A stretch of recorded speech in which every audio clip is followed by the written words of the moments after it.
খারিজি মাদ্রাসায় সন্ত্রাসবাদের চাষ, এই ধরনের অভিযোগে যখন তোলপাড় রাজ্য, ঠিক তখনই খারিজি মাদ্রাসা নিয়ে হাস্যকর যুক্তি সাজিয়ে গেল বারুইপুরের হোসেন গাজী।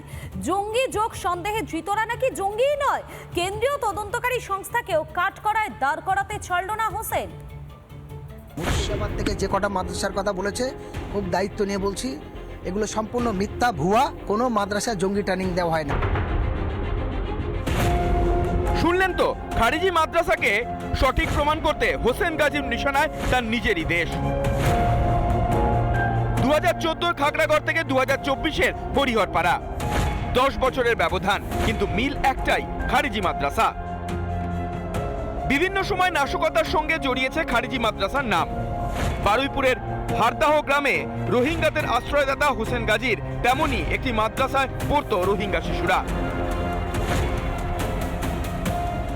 এই জায়গাতে রোহিঙ্গাদের বসবাস ছিল এবং এই যে ঘরটি এই মুহূর্তে রয়েছে, এই মুহূর্তে দেখা যাচ্ছে এই ঘরে রোহিঙ্গা পুরুষ স্ত্রী নির্বিশেষে প্রত্যেকে থাকতেন এবং এইখানে রোহিঙ্গা শিশুরা পড়াশোনা করত। কিছুদিনের জন্য এই ঘরটা একটা খারিজি মাদ্রাসা হিসাবে আপনারা চালিয়েছেন? হ্যাঁ, চালিয়েছি কিছুদিন। বিভিন্ন ধরনের খারিজি মাদ্রাসা থেকে তো দেশ বিরোধী, ভারত বিরোধী কাজের অভিযোগ উঠে আসছে। এখনো পর্যন্ত একটাও তার কোনো তথ্য প্রমাণ নেই। মাদ্রাসায় জঙ্গি ট্রেনিং দেওয়া হয় না। মাদ্রাসায় ইসলামিক শিক্ষার মধ্যে দিয়ে মানুষকে আদর্শ শেখানো হয়।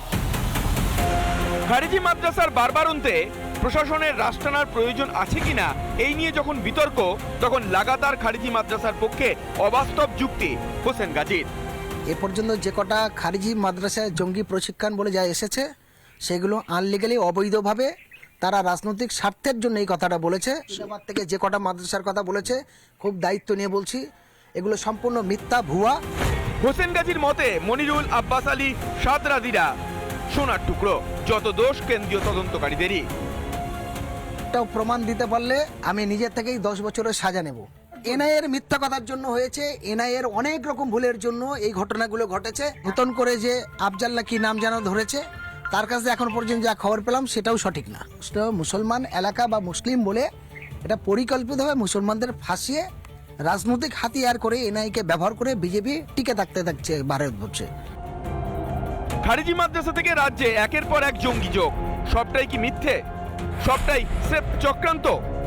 সমস্ত খারিজি মাদ্রাসাকে রেজিস্টার করা হোক, সরকারের প্রকাশ্য দিবালোকে রেজিস্ট্রেশন নিয়ে আপনারা পড়াবেন, এতে আপত্তির কি আছে? যখনই রেজিস্ট্রেশন করতে চাইবেন না, সরকারি নজরদারির বাইরে থাকতে চাইবেন, তখনই তো সন্দেহ উঠবে, তখনই তো লোকে প্রশ্ন তুলবে। মাদ্রাসা খারিজি মানে বাইরে, অর্থাৎ প্রথাগত কাঠামোর বাইরে যে মাদ্রাসা, তার নাম হলো খারিজি মাদ্রাসা। বিপুল পরিমাণ টাকা খরচা করেছে। ভারতীয় টাকা হতে পারে, জাকাতের টাকা বা ইসলামের নামে টাকা হতে পারে, বিদেশি টাকা হতে পারে। সন্ধান করতে হবে টাকাটা কোত্থেকে এসছে।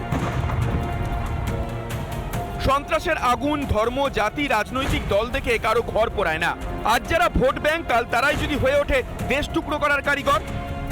ভোট সর্বস্ব রাজনৈতিক নেতারা সামলাতে পারবেন তো? সৈকত পালের রিপোর্ট, রিপাবলিক বাংলা।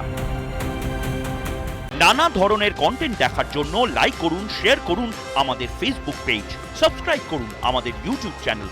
পাশাপাশি অন্যান্য ব্রেকিং নিউজের জন্য অবশ্যই চোখ রাখুন রিপাবলিক বাংলায়।